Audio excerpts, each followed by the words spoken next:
On today's Jerusalem Dateline, Prime Minister Netanyahu stands against pressure for a two-state solution. Former Secretary of State Mike Pompeo visits Israel in a show of solidarity and warns about the importance of deterrence in the Middle East.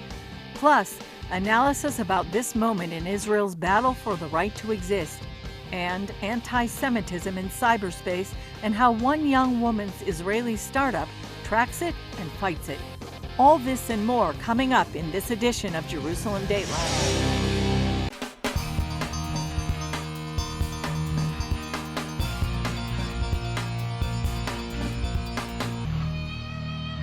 Hello and welcome to this edition of Jerusalem Dateline. I'm Julie Stahl.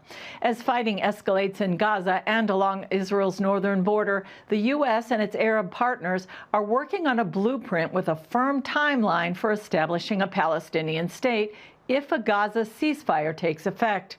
However, that's a non-starter for Israel. After a call with President Biden, Israeli Prime Minister Benjamin Netanyahu again rejected the idea of recognizing a Palestinian state. Posting on X, formerly known as Twitter, he summed up his opposition in two sentences. Israel categorically rejects international dictates regarding a permanent settlement with the Palestinians. Such an arrangement will be reached only through direct negotiations between the parties without preconditions. Israel will continue to oppose the unilateral recognition of a Palestinian state. Such recognition in the wake of the October 7th massacre would give a huge reward to unprecedented terrorism and prevent any future peace settlement. The plan would include many steps rejected by Israel in the past, including evacuating many communities in the biblical lands of Judea and Samaria, also known as the West Bank, along with a Palestinian capital in eastern Jerusalem, and a combined government for the West Bank and Gaza. Israeli government spokesman Avi Hyman said, "It's not time to speak about the day after the war ends." Now is not the time to be speaking about gifts for the Palestinian people, at a time when the Palestinian Authority themselves have yet to even condemn the October 7th massacre. Now is the time for victory, total victory against Hamas. All discussions of the day after Hamas will be had the day after Hamas. And today in southern Israel, a terrorist attack at a bus station, a shooter killing 2 and wounding 4 others before being stopped. Meanwhile, Israel criticized a United Nations official who told Sky News that despite its acts of terror, Hamas is not a terror organization, which is a position held by the UN. I think it's very difficult. And as you say, I've worked with many different terrorist and insurgent groups. Hamas is not a terrorist group for us, of course, as you know. It's a political movement. Posting on X, Israel's UN ambassador Gilad Erdan blasted Griffiths, saying, "You are no humanitarian. Sadly, you are a terror collaborator." Also, Netanyahu and other senior Israeli officials met with CIA Director William Burns in Tel Aviv to discuss talks for the release of the hostages. The Prime Minister earlier refused to send a delegation to Cairo for talks on Thursday until Hamas lessened its demands.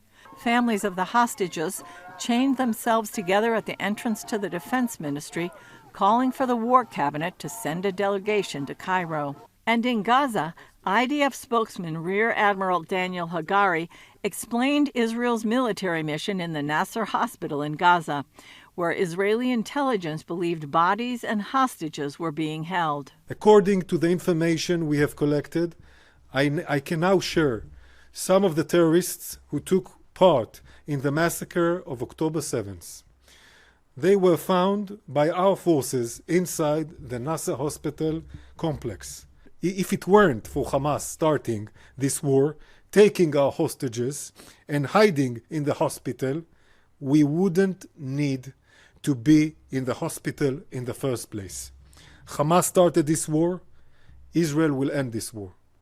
According to former Secretary of State Mike Pompeo, Israel must do what it needs to do to finish Hamas and bring its hostages home, and the American people will back them up. CBN News joined Pompeo on part of his solidarity trip to witness the places devastated by Hamas on October 7th. Former Secretary of State Mike Pompeo and his wife Susan have been to Israel many times, but this trip is much different. This is sacred ground.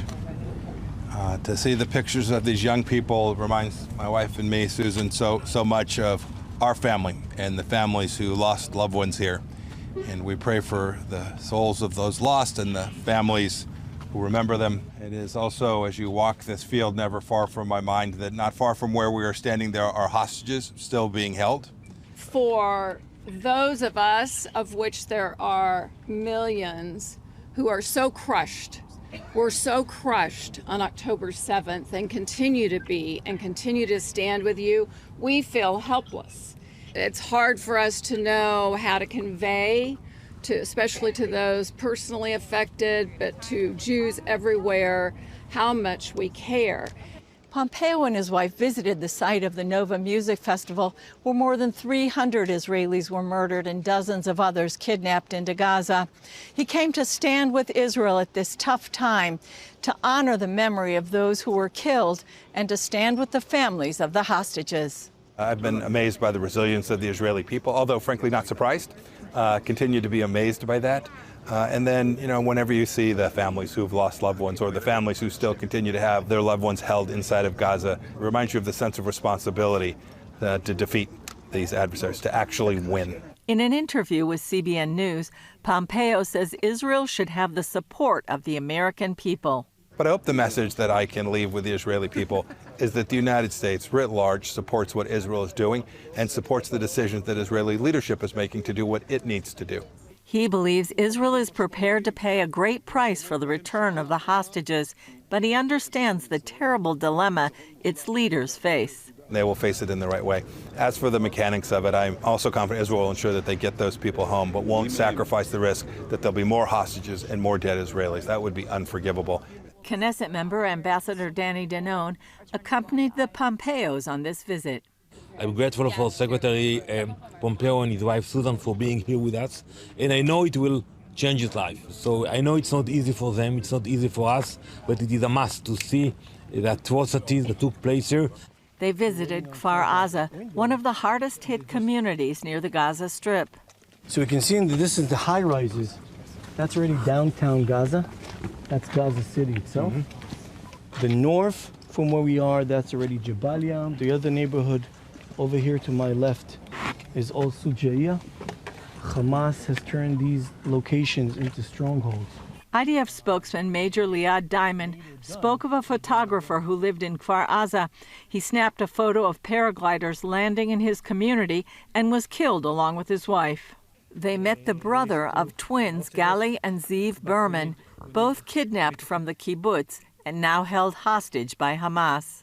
And we still don't know where they are, in what condition they are. We know from the first deal, the released hostages in the first deal, they saw them, they were alive. It was more than 70 days ago. And they also met Shimon, the father of Sivan, who was murdered along with her partner. In the couple's apartment turned into a memorial, the Pompeos left a note. At the Nova Festival Memorial, Susan Pompeo shared her thoughts. Everything is horrific and it's impossible to describe, but I really think where we're standing on the beautiful grounds of what was a fun, fabulous, big adventure of music, a festival for all these darling young people, it just kills you because behind me are the photos and the candles and the flowers memorializing their lives. She says it's important that the world doesn't just move on. The news cycles can't go on. We can't let it just turn to the next horrible thing that happens, the next big weather event or whatever it might be. We cannot do this. Frankly, just from a selfish perspective, because we could be next. And so we must not turn away. Pompeo says it's important at the end that Israel is able to provide security for its own people. The most important thing is that Israel is confident that it has deterred their adversaries, and something like what happened in this place is, I always hesitate to say can never happen again, but they have substantially reduced the risk of something like this ever happening again. Up next, the importance of keeping enemies intimidated. More from former Secretary of State Mike Pompeo on the U.S. response to terror attacks in the Red Sea.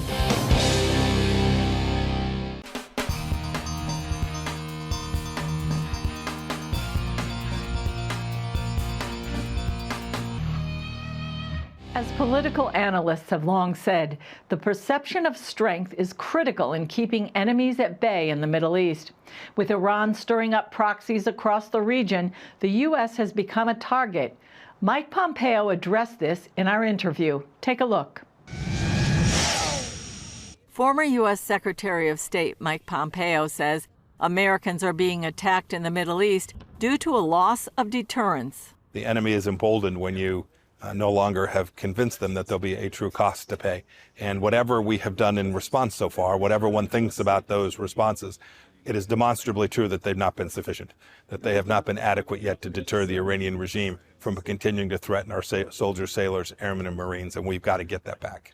Pompeo told CBN News he'll leave the how-to up to others, but he knows it can be done. But I know how to do it because we did it for 4 years. We were able to demonstrate to the Iranians that there was a price to pay if you put Americans at risk. During a solidarity visit to Israel, Pompeo held a press conference at the site of the Nova Music Festival, where Hamas murdered hundreds of young people and kidnapped dozens of others into Gaza during the October 7th massacre. There is power behind the forces who came across these fence lines in Gaza.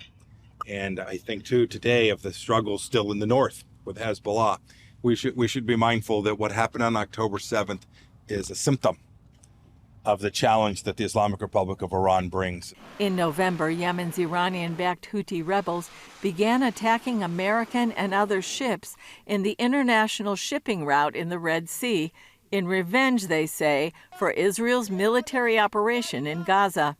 The U.S. and U.K. have struck multiple Houthi targets in Yemen, but the trouble has not stopped. And now, according to some media reports, the UAE and other Arab states want to restrict the U.S. from launching retaliatory strikes. Pompeo says the world can't forget that Iran is behind it all. The world needs to remember that whether it's what's taking place in the Red Sea today or what's happening, the fights that are going to occur around Rafah, that in the background is the Iranian leadership, it is Iranian training, it is Iranian money. And so the responsibility to get this right will inevitably require lots of sustained effort against that true threat. Julie Stahl, CBN News, the Nova Music Festival Memorial, Israel.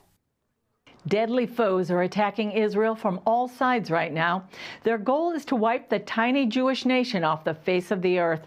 But as TBN News analyst Eric Steckelbeck tells our Paul Strand, Israel Unleashed could put an end to all these threats. Eric, here's my first question for you. Imagine you've got nothing to worry about from the rest of the world. You're Israel, and you don't have to worry about the UN or the Biden administration. What would you do to solve the problem of Hezbollah, Hamas, all these proxies Iran has, and maybe Iran itself, so you could finally have peace? Paul, first of all, great to be with you in Jerusalem. Second of all, you make a great point. If Israel wasn't fighting with one arm tied behind its back, what I would do in Israel's shoes, number one, the clear answer is to crush Hamas decisively. Mm-hmm. I mean, so that Hamas, there's no question, is never alive to attack Israel ever again. That's number one. Settle things in Gaza once and for all. Number two, Hezbollah, Paul, which I believe is the greater threat in this. Not only push Hezbollah back a few miles from the border, but decisively crush Hezbollah. Again, this is no inhibitions, and Israel's not handcuffed by the world, the so-called international community. I think you need to wipe Hamas and Hezbollah off the map. And 150,000 missiles that Hezbollah has, many of them precision guided. They could come here and wipe Jerusalem right off the face of the earth. And the caveat there is, look, Israel is the most humane fighting force in the world, I believe. The Israelis go to extraordinary lengths to avoid any civilian casualties. So This wouldn't be scorched earth complete. Israel would do it with tact and surgically, but the end game, Paul, would need to be the complete elimination of these Iran-backed terror organizations and also consequences for the Iranian regime, Paul, because look, that's the head of the snake in Tehran and kind of the tentacles of the regime stretch throughout the region. At the end of the day, there needs to be consequences in Iran. If I'm Israel with, again, no, this is a hypothetical scenario. If Israel had no limitations, obviously you'd start by eliminating Iran's nuclear weapons program, and you would pray that the Iranian people can overthrow that wicked regime once and for all. Okay, now second question, Saudi Arabia. Right now they're kicking up about having joining the Abraham Accords. They say there must be a Palestinian state. So we're down on that maybe, but the idea of Israel and Saudi Arabia, or rapprochement, peace between these two gigantic entities of the Middle East, how big would that deal be? How much, does the world need to see that happen, those two countries coming together and having peace? Paul, I interviewed Prime Minister Netanyahu about this a few months ago. He called it a quantum leap. I mean, this would be a game changer. It would be a world changer, a massive historical event for Israel, the world's one and only Jewish state, to make peace with the nation that was the birthplace of Islam, home to Mecca and Medina, Saudi Arabia. This would be literally earth-shaking.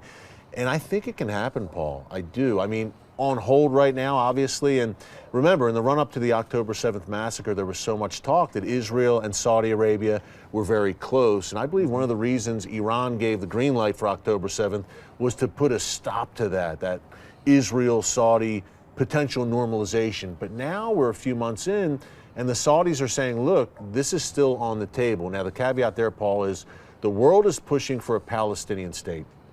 The Biden administration is saying to Israel, look, you can have normalization with Saudi Arabia, but you have to recognize a Palestinian state.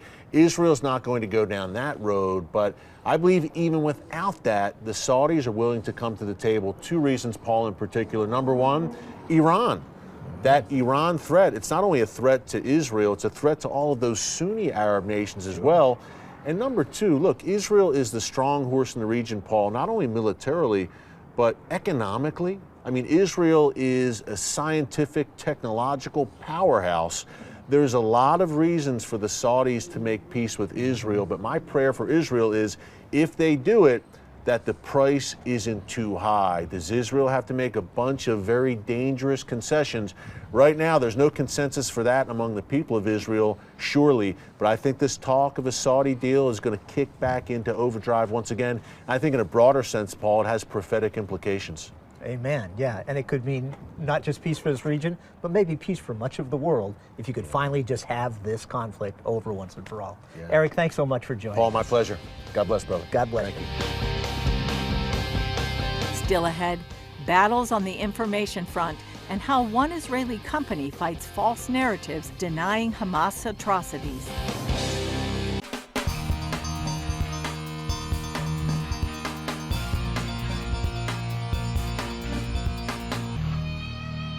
A number of cyber experts claim the war for Israel's survival is literally in our hands.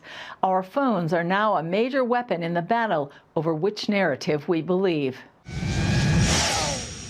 As Israeli soldiers are fighting in terror tunnels deep under Gaza, another war against Israel rages in cyberspace. Tal Or-Cohen Montemayor launched Cyberwell in 2022 to create a better real-time picture of online anti-Semitism. October 7th was a turning point. Since October 7th, Cyberwell tracked a massive uptick in online anti-Semitism with a 29,000% increase in Arabic tweets saying hashtag Hitler was right. Post October 7th, I think something changed and it became very clear that social media platforms are now a matter of national security. They can be exploited by terror organizations and by foreign governments in times of war. This is now happening for Israel, but it could happen to any Western democracy that found itself in a war or under attack by a terrorist organization. Hamas documented their atrocities on October 7th, but almost immediately came online denials. This conspiracy theory is acting in a very similar way and with a very similar purpose to Holocaust denial. But there's a really big difference. Holocaust denial was proliferated by these very extreme groups. If ever people were brought on to be interviewed, they'd be hung out to dry by traditional media. Social media targets the youth. What we've seen today is that the younger generation is more pro-Hamas, romanticizing Osama bin Laden, being exposed to pro-Hitler content online. And I think that what we're seeing is a culmination of anti-Western, anti-Semitic content being widely believed by the 30 and under crowd, which are using these platforms sometimes as a major news source and are certainly engaging with content online anywhere from 15 to even 100 hours a week. Cyberwell produced the video to expose the denial of the Hamas massacres. You really know what happened on October 7th. You've been lied to. We all have. Palestinians didn't behead babies. What? Didn't put babies How can they even say that? Yeah, we were there. Something can never be erased.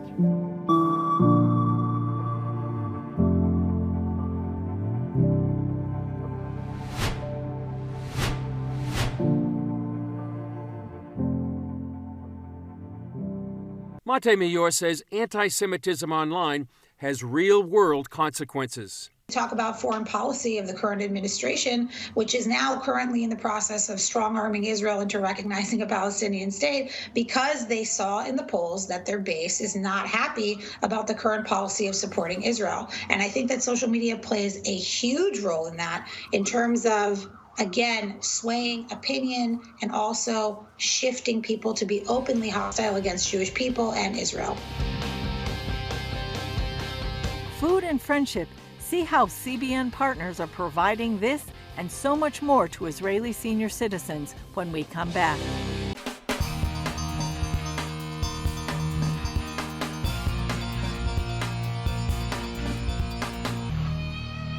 A warm meal, a place to meet your friends, pleasant activities. It sounds great, doesn't it?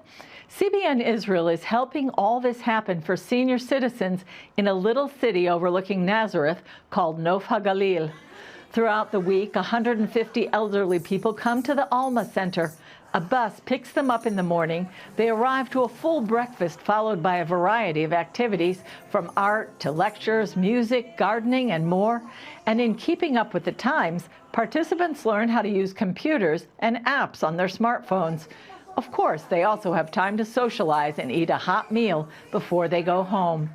Center Director Miri Koren-Yavich explains more. We provide the elderly people who arrive here with warmth and love beyond the hot meals.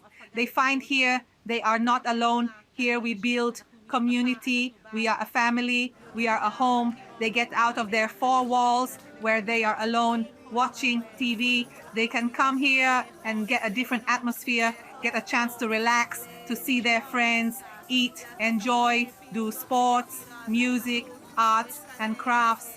Here, it's all about joy, goodness, and fun for the elderly. The Alma Center is natural medicine for the elderly. Whoever comes to the center forgets a little bit of his sorrows, his illnesses, and problems. He gets to disconnect from the daily grind, his problems, from all the difficulties. The moment they get here, they are with friends and can enjoy all the variety of activities that the center offers.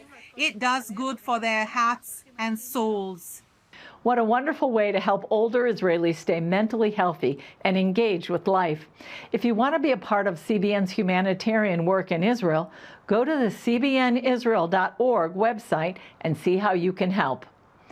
Well, that's all for this edition of Jerusalem Dateline. Thanks for joining us.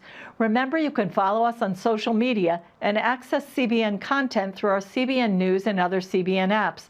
And please continue to pray for the safety of IDF soldiers, all those caught in harm's way, and for the safe return of all the remaining hostages. And remember, the God who's watching over Israel, and you and me, neither slumbers nor sleeps. I'm Julie Stahl. We'll see you next time on Jerusalem Dateline.